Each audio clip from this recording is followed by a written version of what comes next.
국군 방첩사에서 첫째 군의관, 두 번째 방첩사 조직 내부에 관한 블랙리스트가 드러났고 또 민간인을 사찰한 의혹이 새롭게 제보되고 있습니다. 이는 비상계엄 준비 일환으로 보이고 작성 관여한 방첩사 신원보안실 인원은 이후 보훈 인사의 특혜를 누리고 있습니다. 저와 박선원 의원이 12.3 내란 실체를 밝히는 데 결정적 역할을 한 것으로 보이고 관련자를 즉각 보짐하고 수사를 할 것을 이 자리에서 촉구하는 바입니다. 상세한 말씀을 드리겠습니다. 첫 번째, 12.3 계엄 포고령의 제5조를 보시면 전공의를 비롯하여 파업 중이거나 의료 현장을 이탈한 모든 의료인은 48시간 이내 본업에 복귀하여 충실히 근무하고 위반 시는 계엄법에 의해 처단한다라는 규정이 있었습니다. 그런데 방첩사가 실제 의료인을 포고령대로 처단하기 위해서 이른바 군의관 블랙리스트를 작성한 사실이 최근 제보를 통해 확인되고 있습니다. 방첩사는 민간 의료계 파업 등에 장기간 투입되어 내부 불만이 높아진 군의관들을 대상으로 군의관 블랙리스트를 작성하고 군의관들을 사찰하고 이들의 정치 성향 등을 사찰 수집했다고 합니다. 2024년 3월에서 10월 사이 무려 7개월 동안 전체 군의관 2,400명 중 약 1,500명 등이 무려 10차례에 걸쳐서 민간 의료 현장에 투입되었다고 합니다.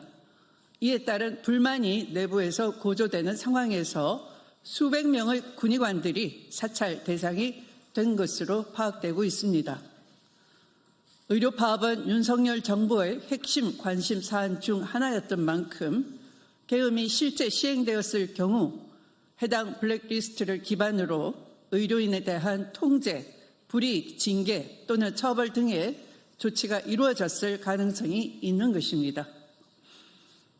두 번째, 비상계엄 준비 과정에서 방첩사 조직 내부에 블랙리스트가 존재했던 사실도 확인되고 있습니다.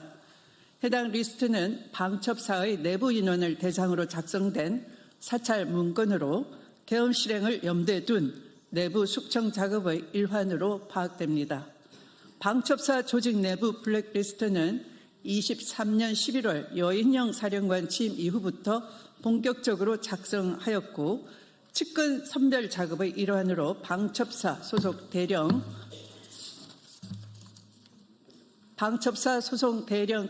30명 정도 해당된다고 합니다. 특히 문재인 정부 사람, 호남 출신, 민주당 성향 등 명확한 3대 기준으로 블랙리스트를 작성했다고 합니다.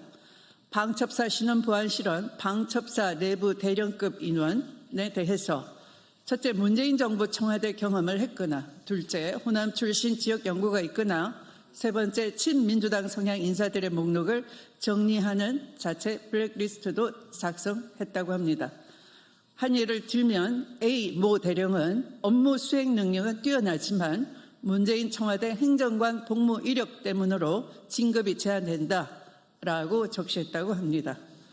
이 블랙리스트는 방첩사 내부 인사 조치에 직접적인 영향을 미친 것으로 보입니다.